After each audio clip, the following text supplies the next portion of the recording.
Listo. Nosotros la clase pasada veníamos hablando de un contexto histórico que va a ser relevante, buenísimo, ¿cierto? Porque nos va a abrir, digamos, un aspecto fundamental hacia hacia lo que iba a ser, digamos, la ciencia contemporánea o la ciencia en el momento de la modernidad. Entonces, yo quiero eh, que hagamos esta relación. Bueno, por acá Franco me escribe que si puede hacer la exposición que quiere de primeras y todo esto. Ustedes tienen que hacer la exposición durante estas dos clases, esta y la del viernes. ¿Listo? Porque no tiene sentido que hagan la exposición antes de que se haya visto el tema. O sea, ¿cómo es posible que hagan una exposición cuando no hemos hablado de Mengeleev? ¿No? O sea, de Leyev, perdón, que fue el que empezó a organizar la tabla periódica como tal. ¿Sí? O sea, eso no lo hemos visto. Y es que lo importante es que nosotros estábamos hablando de un proceso histórico que le dio sentido a la ciencia. Es decir, si nosotros miráramos esto a plenitud, pues nos daríamos cuenta que realmente la ciencia está condicionando actualmente todas las formas de vida que nosotros tenemos, ¿sí? Si yo vivo de una u otra forma, es gracias a la ciencia, eh, quieranlo o no, ¿no?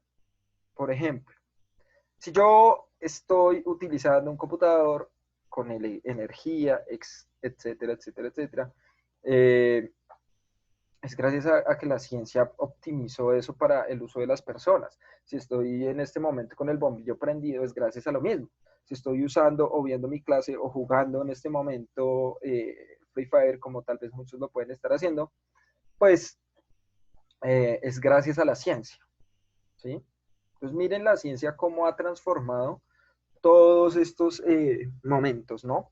Yo les estaba contando anteriormente eh, cómo es que se da el proceso histórico y estamos hablando de un santo, ¿sí o no? ¿Cómo era que se llama ese man? San Francisco de Asís. Excelente, Kevin, hermano. Es un man tan ferviente. San Francisco de Asís. Y San Francisco de Asís fue importante por... ¿Toca decir o va a explicar, profe? ¿Cómo? ¿Va a explicar la pregunta o toca responder? No, pues responderla, amigos. ¿Cómo era, profe? Que no sé, se me entrecortó. ¿Por qué era importante San Francisco de Asís? Pues para la ciencia, ¿no? Bueno, pues para el mundo entero. Porque él, o sea, él cuando era el príncipe y así, o no me acuerdo si era un rey, y se le apareció, no me acuerdo quién, y le dijo, ¿qué hubo, papá? Cambia el pensamiento, entonces va a ver como otra forma de ver la vida. Ujú. Y ya, no me acuerdo. ¿Alguien más? No,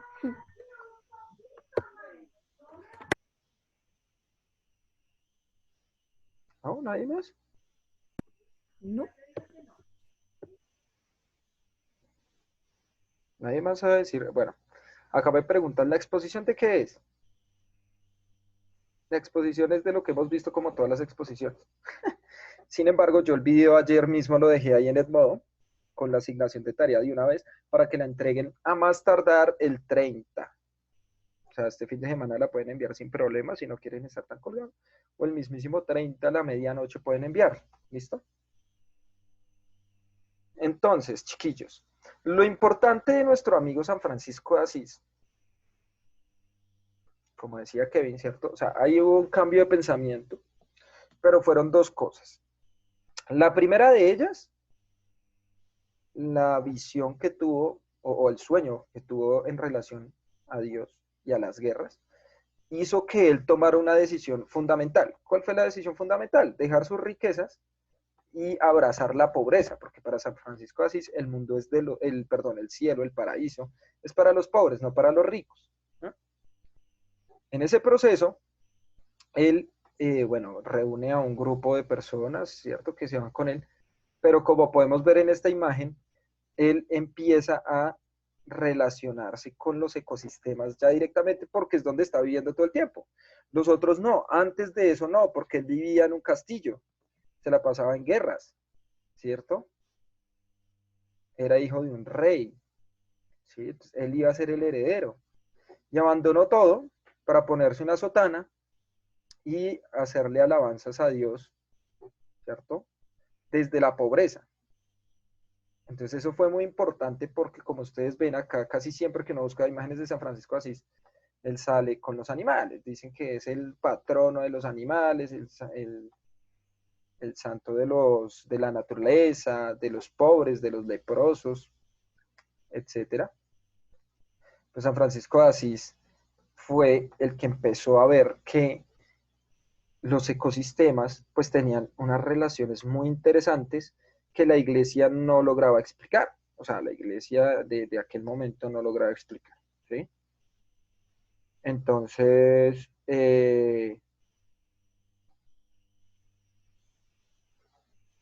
vamos a ver que en este caso, las condiciones que tuvo San Francisco de Asís en este momento le hicieron pensar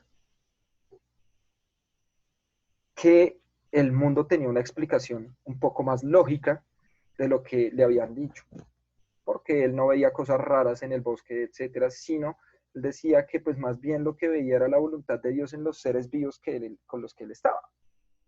Y eso después, mucho tiempo después, en la orden franciscana, llevó a que ellos desarrollaran métodos, ¿cierto? Métodos para poder explicar el mundo, ¿sí? Para poder dar cuenta de cómo era ese mundo que tenían en ese momento, ¿sí? Y digamos que a través de ese proceso fue que poco a poco empezó a darse base para la ciencia, ¿sí? O sea, eso ya lo habíamos visto. ¿Sí recuerdan? O nada, olvidado total.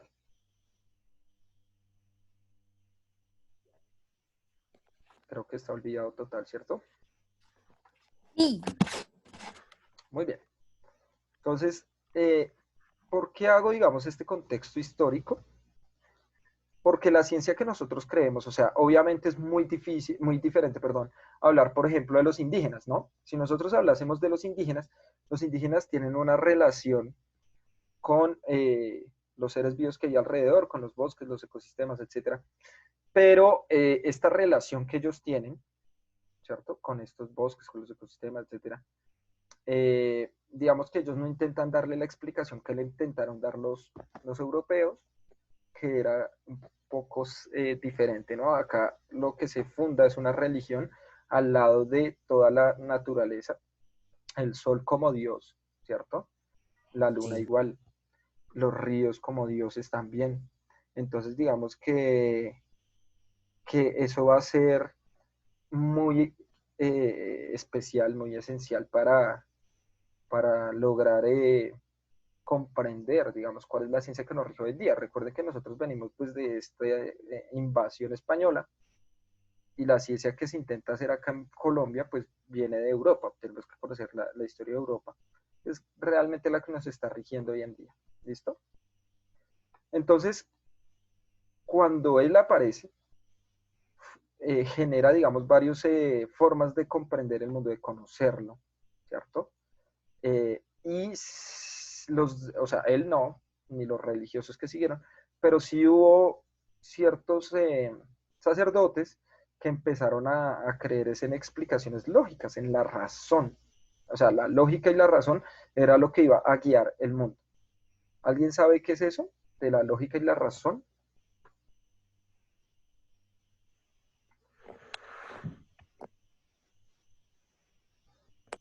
¿Sabiduría?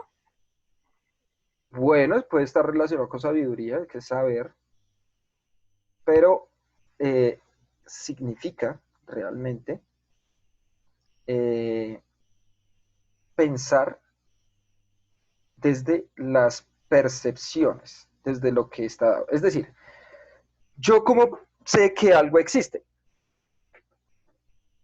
Viéndolo, Porque lo tocándolo. siento, lo veo. Viendo ¿cierto? y tocándolo. Sí, Viendo, señor. lo siento, lo veo. De allí lo difícil de, o sea, por ejemplo, ustedes están enfrente, Oyéndolo. exacto, exacto. Pero, por ejemplo, ustedes están enfrente de un computador o de un celular. ¿Ustedes cómo saben que eso existe? ¿Qué profe no escuchó al final? O sea, ustedes están enfrente de Porque un lo estoy computador o un observando. celular. ¿Cómo Sí, saben estamos que aquí. eso existe? Porque lo estoy cogiendo y porque lo estoy sintiendo. Porque lo estoy Y luego lo sintiendo. estoy viendo. ¿Lo veo? Lo ¿Cierto? Lo cojo, lo siento. siento, ¿cierto? Entonces, básicamente, eso que ustedes están diciendo, posteriormente, muchos años después, se llamó positivismo. ¿Listo? ¿Listo? ¿Ya lo anotaron? Positivismo, ¿cierto? Sí, Anotado. positivismo. Y entonces acá hay algo que me escribe Franco que ya lo iba a poner a consideración antes de que lo escribiera, pero ya se los digo. Entonces, digamos que ahí aparece la duda más grande, porque habían unas personas que sí lo sentían y habían otras que no. Adiós, ¿cierto? Entonces, digamos que ahí empieza digamos, como el debate de Dios y se empieza a distanciar un poco la ciencia porque ellos no consideran nada válido lo que no pueden ver, oler, sentir y percibir. O sea, la ciencia es demostrable. O sea, a partir de lo que pasa con San Francisco de Asís y todo el movimiento franciscano, empieza a aparecer ese pensamiento de creer en todo, ¿cierto? Lo que yo puedo comprobar. ¿Y yo cómo compruebo algo? Pues a partir de mis sentidos. O sea, a partir de lo que yo como sujeto puedo comprobar. Entonces, digamos que se empieza a separar un poco la idea de Dios, pero la ciencia, que se empieza a separar de Dios, es producto de la religión, ¿sí? O sea, a través de la religión es que empieza a aparecer esta forma de, de, digamos, de interpretar el mundo que se aleja un poco eh, de la cuestión de lo paranormal. O sea, ellos no solo se alejan de Dios, o de la idea de Dios, sino se alejan de la idea de todo lo que sea paranormal, ¿no? De todo lo que sea paranormal, o sea, de lo que no tenga explicación, que si brujas, que si demonios, que si, mejor dicho, lo que veíamos de cuentos de los hermanos Grimm, ¿se acuerdan? La ciencia o el Sí, sí. positivismo deja de creer en eso. ¿Mm? Deja de creer en eso. Y aparece la cuestión eh,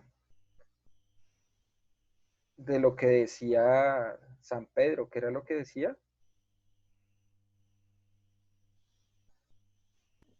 hasta no ver, No me acuerdo. hasta no ver, No Señor creo. profe, No hasta creer. no ver, no creer. O sea, ojo con esta frase porque va a ser muy importante. Porque el positivismo se va a basar básicamente en ese principio. Es decir, un científico no puede creer, por ejemplo, que le digan, no, es que a mí me raptaron unos aliens ayer.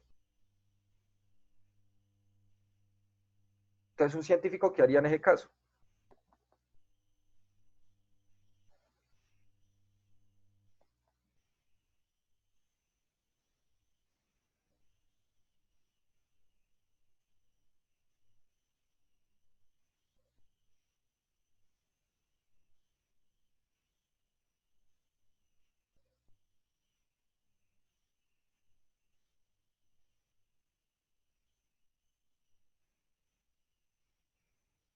Muy bien, pruebas, dice Franco acá. Necesitamos pruebas, ¿sí o no? O sea, todo científico necesita pruebas, que es diferente a otro tipo de comprensión del mundo, digámoslo así, donde creen en cosas que se dicen voz a voz, ¿sí? Entonces, voz a voz se va diciendo como, pasó esto, y muchas personas lo van creyendo. No vamos a decir acá si eso está bien o está mal, no nos importa eso. Lo que nosotros estamos entendiendo ahorita es cómo funciona la ciencia que creó posteriormente la tabla periódica, ¿sí? porque todo esto tiene un hilo conductor. Entonces, antes de la ciencia que conocemos hoy en día, se decía que la materia fue creada por alguien superior que organizó, no sé, bolitas de tal vez barro, no sé qué fue lo que hizo, y reunió esa materia y creó el universo. Después de la ciencia, ellos se pusieron a pensar, ¿cierto? Y dijeron como, bueno, pues es que esto obedece a un orden. Por ejemplo, si yo quiero volar, ¿puedo hacerlo? O sea, si yo en este momento decido levitar o volar e irme al cielo y viajar, ¿puedo hacerlo? Franco me dice, no. ¿Cierto? No. Entonces ellos empezaron a pensar y obviamente había un fundamento. ¿Cuál era el principal fundamento? Que lo escribo acá. Profe, Dime, amor. Profe, yo creo que se podría volar, pero con algún artefacto. O sea, no es como que yo ahora mismo salto por la ventana y empiezo a levitar, Un Claro, jetpack. porque obvio no. claro, obvio. bueno, profe, yo te iba a preguntar que cuándo y por qué nació la ciencia. Ujú. ¿Por qué qué? Perdón, ¿me repites la pregunta? ¿Cuándo y por qué nació la ciencia? Listo. Digamos, eso que estamos viendo es el recorrido de cómo la ciencia empezó a aparecer. Si nosotros fuéramos muy rigurosos, ciencia como tal, digamos, aparece más o menos hacia el 1600, hacia el Renacimiento, o sea, como tal. Pero, si fuéramos desde el pasado, los griegos ya lo hacían, ¿sí? O sea, los griegos, los egipcios, los chinos antiguos ya hacían experimentaciones para entender el mundo y usaban métodos muy concretos para poder explicar eso que estaba pasando con el mundo, ¿sí? Entonces, vamos a ver que esta ciencia, o sea, yo estoy hablando desde la ciencia de hoy día. La ciencia de hoy día más o menos aparece o empieza a aparecer desde 1600, ¿cierto? Un tiempo después de San Francisco de Asís, ¿cierto? Y gracias también a esto, que es la alquimia. O sea, la alquimia fue la primera Profe. ciencia que intentó explicar la materia. Dime. La alquimia sería como, digamos, si dibujaran la tabla periódica. Claro, mira, si nosotros hablamos de esto, por ejemplo, ellos empezaron con un sistema de, ¿cómo se diría?, de organización de los elementos que conocían, ¿no? Entonces, por ejemplo, si tú miras los planetas, ¿cierto? Tenían un símbolo. Miren la luna, los cuerpos celestes, bueno, porque la luna no es un planeta. El Sol, la Tierra, vean, ya se conocía Mercurio, Venus, Marte, ¿cierto? Júpiter, Saturno, Urano, Neptuno, ¿cierto? Entonces, miren que ellos empezaron a generar ciertos códigos, ¿cierto? Para poder saber de qué era lo que estaban hablando. Bueno, acá hay unas tablas más grandes. Bueno, lo más conocido para ellos en su momento creían que los elementos, ¿cierto? Principalmente eran 4, ¿cierto? ¿Cuáles eran esos elementos?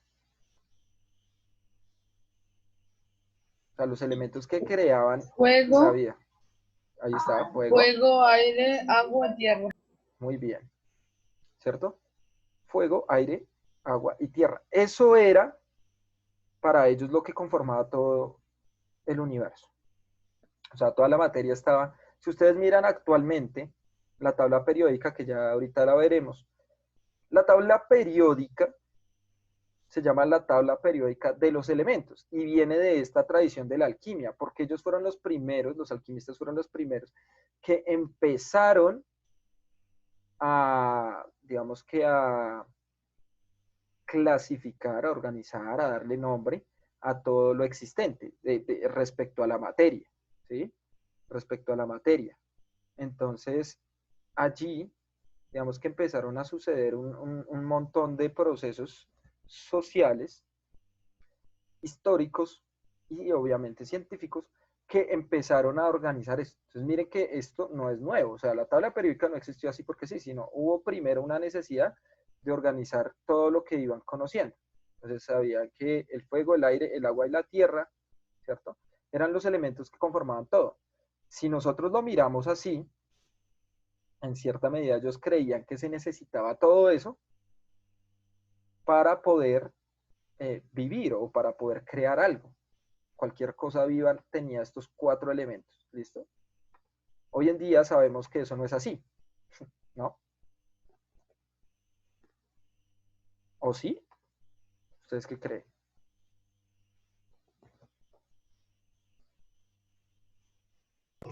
¿Cómo así? No entendí. O sea, los alquimistas, e incluso antes, perdón, de los alquimistas,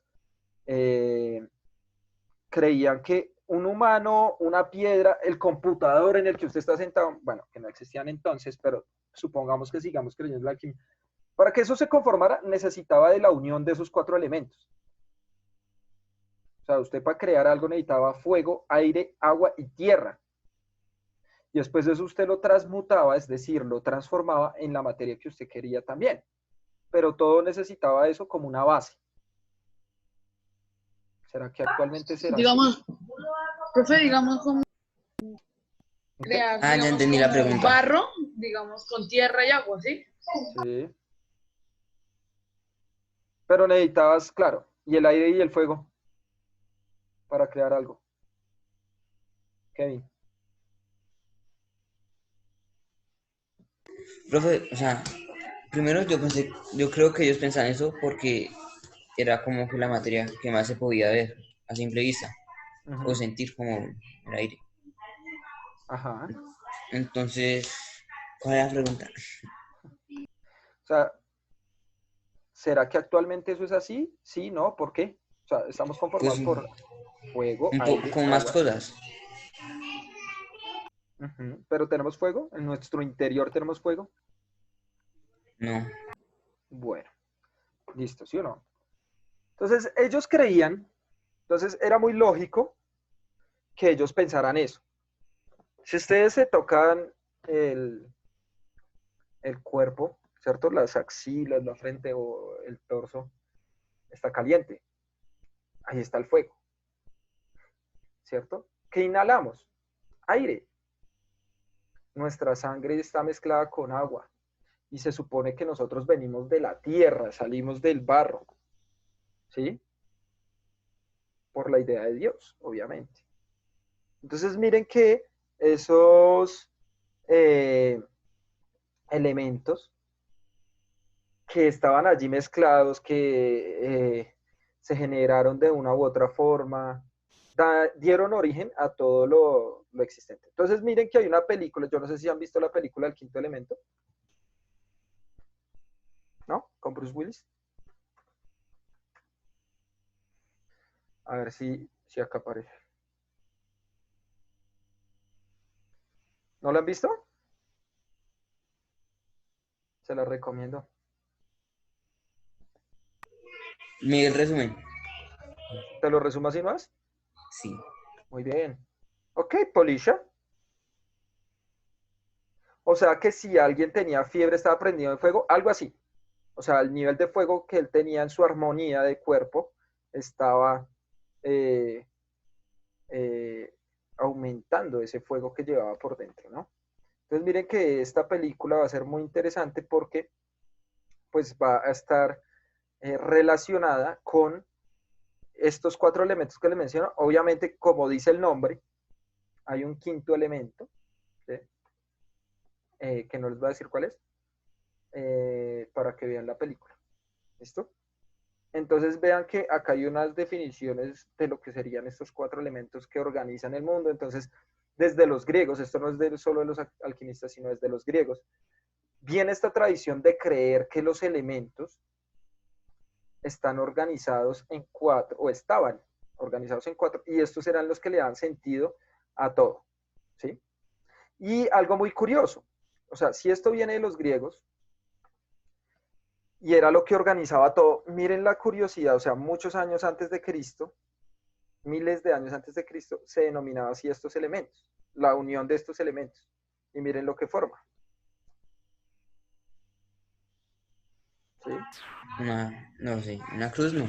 Es una cruz, es una cruz, ¿sí? Eso es un tipo de cruz, claro, que tiene movimientos porque pues va a unir las diversas formas de los elementos, ¿cierto? O sea, van los triángulos en cada uno de los ejes, son 4 triángulos realmente que se forman acá, ¿cierto? O sea, si nosotros miramos acá hay un triángulo, acá hay otro triángulo, acá hay otro triángulo, que es la unión de los 4 triángulos de los elementos, y estas ondas, ¿cierto? De la tierra y del aire, que forman el resto de la cruz. ¿Listo? Esta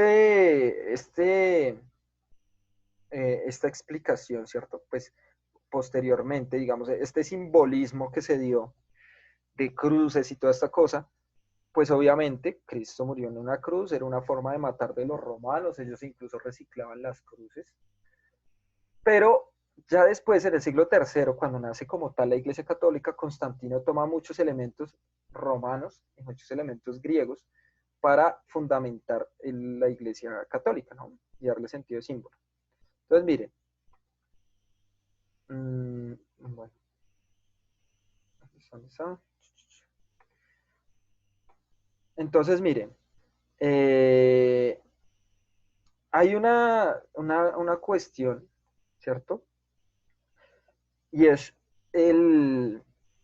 digamos que el designar, o sea, hay una relación directa que se ve ahí, ¿cierto?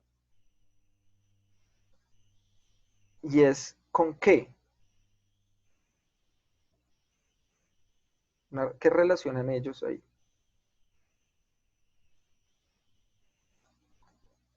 ¿Mm?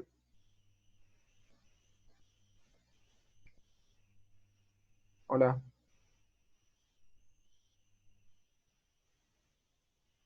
¿No es claro?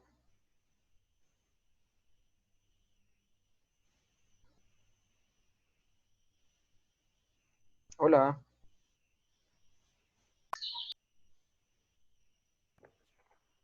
Hola, profe. Profe, ¿No es clara la relación? Ahí está explícita en la pantalla. ¿Qué relacionaban ellos? ¿Dos con los planetas? ¿Cómo? ¿Los elementos con los planetas? Los elementos, ¿no?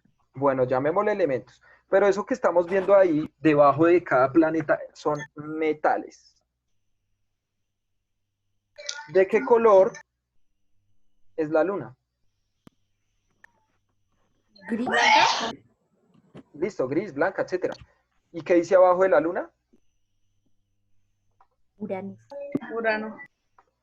No, abejas. Silvia. Plata. Plata. Entonces vean lo que está pasando. Pues miren, puede haber, ¿cierto? Una relación entre eso que era plateado y la luna que tenía su color.